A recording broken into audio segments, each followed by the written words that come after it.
자, 계속하겠습니다. 이번에는 핑을 때리고요. 그 다음에 그 핑에 대한 그 네트워크 정보를 여러분들이 한번 조사를 한번 해보도록 하겠습니다. 자, 핑을 때리고, 예, 핑 8.8.8.8 외부에다 핑을 때립니다. 여러분들이 와이어샥으로 패킷을 잡으세요. 자, 핑을 때리고, 여러분 패킷 잡을 때는요, 가만히 패킷을 잡으면은 그 이상한 게 패킷이 많이 잡혀요. 지금 제가 VNC 연결해 놨네요. 자, 여기서 필요한 것만 패킷을 잡겠습니다. 그러면은 핑 같은 경우에는 ICMP로 필터를 주시면 돼요. ICMP. 예, 필터를 줍니다. 그래서 핑을 때리겠습니다. 하나, 둘, 몇 개 나타나죠? 예, 이 정도로 패킷 잡고 자, 그러면은 여기에서 핑 패킷이 잡히는 것을 확인할 수가 있어요. 이것을 여러분들이 PK 파일로 저장을 할게요. 자, 지금 현재 보시면은 여기에서는 몇 개가 보여요? 8개가 보이죠? 근데 실질적으로 밑에 잡힌 것은 271개나 잡혔네요. 자, 나머지는 다 필요가 없습니다. 자, 그래서 이거를 그냥 저장을 하시면은요. 그냥 저장하시면은 271개가 다 저장이 돼요. 디스플레이 필터에 의해서 현재 보이는 패킷만 여러분들이 저장하고 싶다 그러면요. 파일 가서 엑스포트 스페시파이드 패킷이라고 있습니다. 예, 요거를 해주시면은 여러분들이 그 현재 보이는 것만 여러분들이 저장이 돼요. 일단 요건 ICMP로 적을게요. 예, 적고 자, 그 다음에 지금 현재 요 패킷을 가지고 리퀘스트가 발생했죠. 그 다음에 리플라이가 발생을 했습니다. 그러면 여기 각각에 대한 이더넷 헤더와 IP에 대한 정보를 여기다 집어넣어 보도록 하겠습니다. 자, 요걸 안 보고 와이어샥을 안 보고 여러분 한번 해볼게요.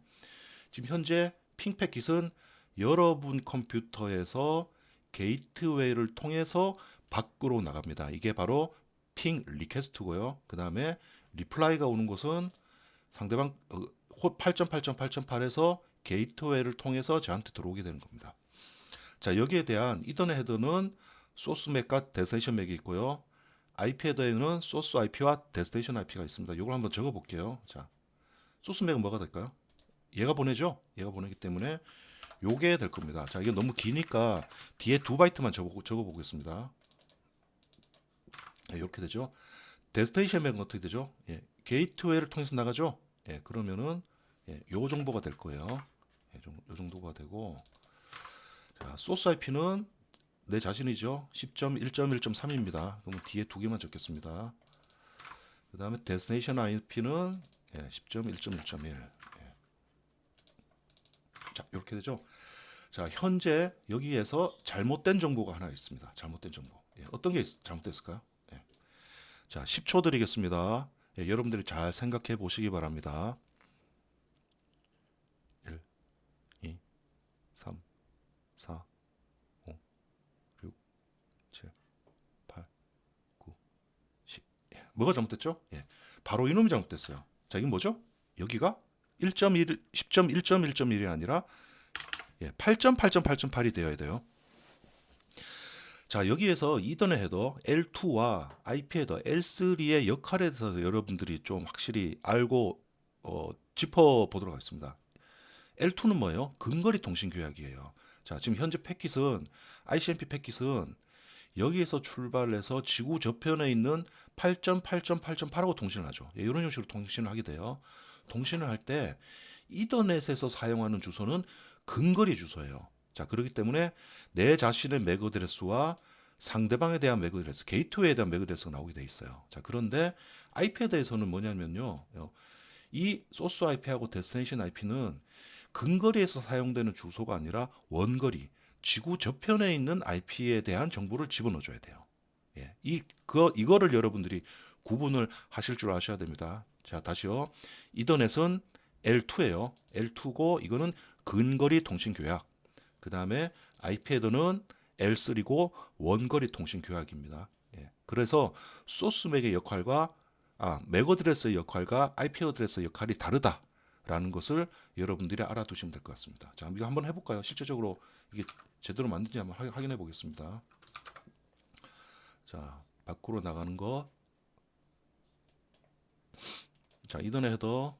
자, 소스가 자, 거꾸로 돼 있어요. 원래는 거꾸로 되어 있는데 의미론적으로는 소스 맥을 먼저 얘기하는 게 맞습니다. 소스 맥 97D 에코. 맞나요? 맞죠? 또 6% 한번 해보겠습니다. 그 다음에 데스티네이션 맥 A0 에코 0. A0 에코 0. 예, 맞죠? 그 다음에 IP 헤더에 자 요거는 컬랩스하고 IP 헤더 엑스펜드합니다. 좀 밑에 보시면 10.1.1.3 예, 10.1.1.3 맞고요. 데스티네이션 IP 8.8.8.8 자 이렇게 되죠. 자 이렇게 됩니다.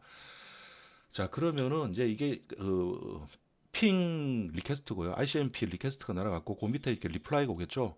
예, 리플라이에 대한 패킷을 여기 한번 여러분들 예측을 한번 해볼게요. 자, 어떻게 되죠? 여기에서부터 8.8.8.8에서 게이트웨이를 통해서 저한테 옵니다. 자 그러면은 요게 데스티네이션 맥 어떻게 되죠? 예, 요놈입니다. 예, 요놈이 되고 자 데스티네이션 맥은 어떻게 돼요?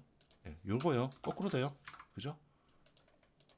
그 다음에 여기는 데스티네이션 IP가 소스 IP가 이렇게 되고 데스티네이션 소스 IP가 리플라이에서는 데스티네이션 IP가 됩니다. 거꾸로 됩니다. 예, 요렇게 거꾸로 되고 요렇게 거꾸로 되는 겁니다. 자 한번 볼게요. 자 이던 헤더에 소스가 A0 에코 0 A0 에코 0 맞죠? 예, 그 다음에 데스티네이션 맥이 97D 에코 97D 에코 맞습니다. 그 다음에 IP 헤더 예, 소스가 8.8.8.8 예, 맞죠? 그 다음에 데스티네이션이 10.1.1.3 10.1.1.3 이렇게 됩니다. 예. 자, 요까지 해서 이제 ICMP에 대해서 설명을 드렸고요. 이제는 ARP에 대해서 설명을 하겠습니다. 자, 요 패킷을 여러분들이 제너레이트를 해야죠. 요 패킷을 여러분들이 제너레이트해서 핑을 때릴 수가 있습니다. 자, 핑을 때릴 때 각각의 정보가 어떻게 결정이 되는지를 확인해 볼게요. 소스 맥은 어떻게 되냐면요. 이 자기 자신의 소스 맥은 이거는 랜 카드나 랜 어댑터가 출시가 될 때, 공장에서 출시가 될 때 고정돼 가지고 나오는 값입니다. 앞에 세 바이트는 OUI라 그래 가지고 그 각각의 밴드 아이디라고 보시면 되고요. 그 밴더 그 공장에서 그 랜 카드를 찍어낼 때 뒤에 일련번호를 붙여 가지고 예, 출시를 하게 됩니다. 그러니까 즉 쉽게 말해서 맥 어드레스는 여러분들이 그 여러분들 하드웨어에 있는 고정값이라고 보시면 돼요. 자, 데스티네이션 맥은 자, 일단 넘어가겠습니다. 소스 IP는 어떻게 되죠? 자, 여러분들의 이더넷 어댑터가 기본적으로 IP 버전 4를 사용한다라고 가정을 했을 경우에는 스태틱으로 박아놓을 수도 있고요. 그 다음에 자동으로 DHCP 상으로 여러분들이 초기에 할당을 받을 수도 있어요. 예, 그렇기 때문에 이것은 여러분들이 인터넷을 사용하기 처음 시작 위치에서 이미 결정이 된다고 보시면 됩니다. 자, 그다음 데스티네이션 IP는 어떻게 되죠? 데스티네이션 IP는 예, 아까 여러분들 핑 커맨드에서 인정을 받았죠. 자, 이런 식으로 됩니다. 자, 이 데스티네이션 맥 정보는 어디 있을까요? 요게 바로 어디 있죠? 바로 ARP 테이블에 있습니다. 예, ARP -A를 해보시면요. 자, 10.1.1.1에 대한 정보가 A0 에코 0라고 나와 있죠. 이 ARP 테이블을 이용을 해서 이 값을 여기다 집어넣는 거예요.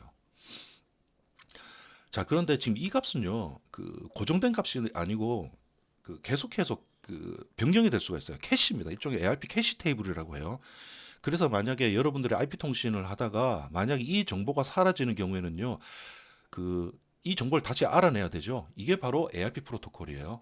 예. 자, 이것을 어떻게 실습을 할 수 있냐면요, 위에서는 핑을 때려 놓습니다. 핑을 때려 놓고요, 터미널 한 개 더 띄운 다음에 자, 여기에서는 10.1.1.1에 대한 ARP 테이블 캐시를 지우겠습니다. ARP 하면서 sudo ARP-d 10.1.1.1 자, 다시 한번 할게요. 자, 이렇게 준비를 해 두시고요. 와일샥을 키신 다음에 패킷을 잡습니다. 자, 이때는 여러분들이 패킷을 잡아야 될 게 ICMP가 아니고 ARP를 잡아야 돼요. 자, 패킷 잡겠습니다. 그죠? 여기서 캐시를 지우면은 예, 패킷이 잡힙니다. 예, 다시 한번 보여드릴게요. 자, 여기서 준비를 해주시고 엔터는 치지 마시고요. ARP-D 10.1.1.1에 대한 캐시 테이블을 지우겠다 그런 뜻입니다. 자, 여기에서 패킷을 잡기 시작하고 엔터를 치면은 예, ARP 리퀘스트가 발생하고 ARP 리플라이가 옵니다. 예. 자, 요거에 대해서 다시 설명을 할게요. 자, 이거는 무슨 뜻이냐면요. 나 10.1.1.3인데 나 10.1.1.3인데 10.1.1.1에 대한 ARP 캐시 정보가 있어야 핑 통신을 하게 되겠죠. 예, 그러기 때문에 얘가 10.1.1.1은 누구냐라고 해서 물어봅니다. 예, 물어보는 패킷이 이렇게 발생을 했고요. 이 패킷이 게이트웨이한테 전달이 되어서 게이트웨이가 누가 현재 나를 물어보고 있네 하면서 얘가 응답을 줍니다. 그 밑에 그 응답을 주는 게 바로 밑에요. 뭐래요?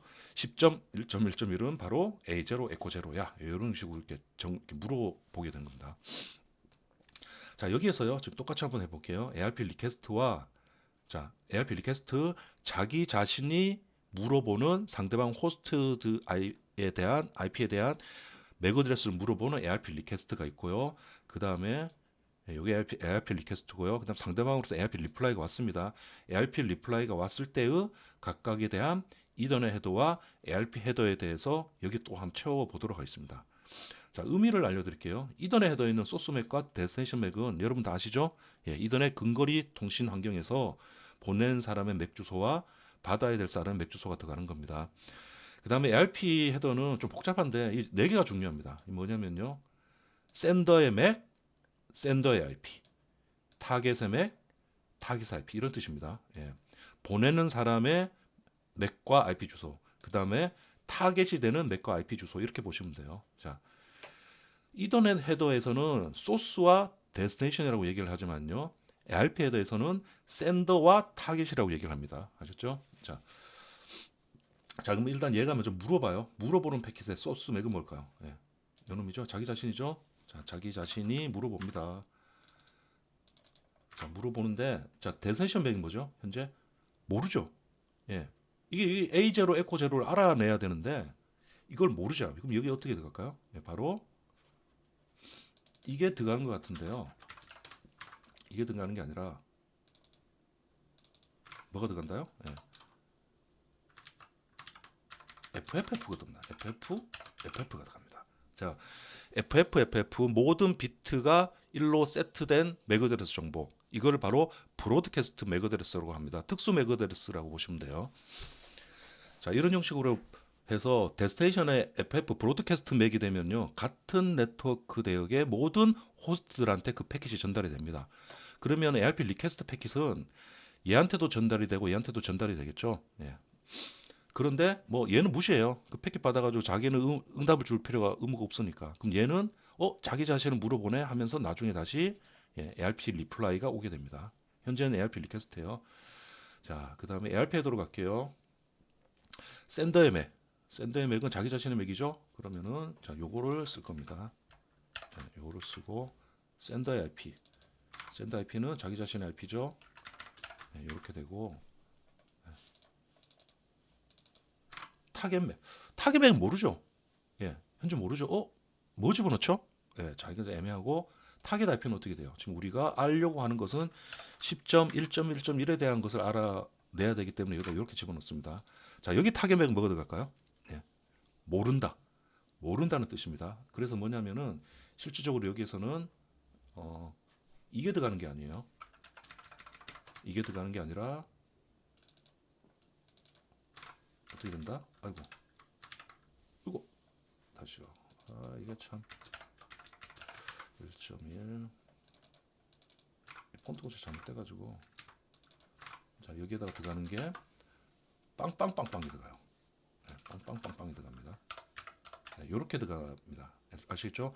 ARP 리퀘스트는 자, 이더넷 헤더는 자기 소스 맥은 자기 자신, 데스티네이션 맥은 모르니까 일단 브로드캐스트로 다 보낸다. 다 전송을 하고요. ARP 헤더에서는 샌더 맥은 자기 자신, 샌더 맥과 샌더 IP는 자기 자신. 그 다음에 타겟 맥은 모르니까 빵빵, 타겟 IP는 10.1.1 이런 형식으로 구성이 됩니다. 예. 한번 해볼까요? 볼게요. 이던 헤더의 소스 맥은 97D 에코. 맞죠? 그 다음에 데스티네이션은 브로드캐스트. 이렇게 됩니다. 그 다음에 ARP 헤더로 갈게요. ARP 헤더의 샌더의 맥은 97D 에코. 자기 자신 맞죠? 이렇게 되고, 그 다음에 샌더 IP 10.1.1.3. 이렇게 됐고, 타겟 맥은 빵빵빵빵 모른다 그런 뜻이에요. 이렇게 되고 타겟 IP는 10.1.1.1 이렇게 되는 것을 확인할 수가 있습니다. 자, 이 패킷은 브로드캐스트라서 얘한테도 같은 네트워크 대역의 모든 놈들한테 전달이 일단 됩니다. 그 다음에 이 패킷을 얘도 받아요. 근데 얘는 무시를 해요. 근데 얘는 그 패킷을 받았을 때 응답을 줄 의무가 있기 때문에 얘는 응답을 줍니다. 바로 요거예요. 자, 이 패킷은 내가 바로 10.1.1.1이고 그 맥어드레스는 바로 A0 에코 제로입니다라고 해서 얘가 알려줘요. 자, 여기에 대해서 한번 이제 똑같이 여기에 ARP 리플라이에 대한 정보를 적어 보겠습니다. 소스 맥은 뭘까요? 예, 게이트웨이가 보내죠. 그래서 여기 됩니다. 여기 되고 데스티네이션은 뭘까요? FF일까요? 아닙니다. FF가 아니고요. 얘한테 ARP 리플라이를 줄 때요. 이미 물어본 호스트에 대한 맥과 IP 정보를 알고 있어요. 어떻게 알죠? 바로 여기에서 알 수가 있습니다. 예, 여기에서 10점 물어보는 놈의 맥 어드레스가 여기 적혀 있죠. 예, 그렇기 때문에 이 정보를 그대로 여기에서 쓰게 됩니다. 예. ARP 리퀘스트는 기본적으로 브로드캐스트이고요. ARP 리플라이는 기본적으로 유니캐스트입니다. 그 기본적으로 여러분들 나중에 패킷 잡아보다 보면은 ARP 리퀘스트도 유니캐스트로 가는 경우가 있어요. 이건 나중에 다시 한번 설명을 하겠습니다. 자, 하여튼 예. 리플라이는 보내는 놈, 받는 놈 이렇게 되고요. 자, 그다음에 샌더의 맥 누구죠? 게이트웨이죠. 현재 게이트웨이가 보내고 있으니까 요 정보가 들어갈 거예요. 그다음에 예, 똑같이 자기 자신의 10.1.1. 그다음에 보내는 놈, 받아야 되는 놈, 상대방 나죠? 예, 97D 에코. 예, 그다음에 받아야 될 놈 10.1.3. 자, 이렇게 됩니다. 네. 자, 맞는지 한번 확인해 보겠습니다. 이건 리퀘스트 리플라이. 자, 이더넷 헤더부터 볼게요. 이더넷 헤더에 소스가 A0 에코 0. 네, A0 에코 0 맞죠? 네. 자, 그다음에 데스티네이션은 97D 에코. 네, 97D 에코 맞습니다. 자, ARP 헤더로 갈게요. ARP 헤더에 샌더의 맥 A0 에코 0. 네, A0 에코 0 맞고요. 그다음에 10.1.1.1 예, 맞고 그 다음에 타겟 맥은 97D 에코 97D 에코 맞고 타겟 IP는 10.1.1.3 10.1.3 자 이렇게 패킷이 구성이 되는 것을 확인할 수가 있습니다. 정리를 하겠습니다. 여러분들 호스트가 IP 통신하기 위해서는 IP 통신에 대한 상대방에 대한 근거리 호스트들에 대한 맥 어드레스를 알고 있어야 IP 통신이 가능합니다. 예, 그러기 위해서 사용되는 것이 바로 ARP 프로토콜이고 ARP 리퀘스트에서 질문을 하고 ARP 리플라이에 대해서 응답을 하게 됩니다. 예. 자, ARP 프로토콜 예, 간단한 설명 여기까지만 하겠습니다.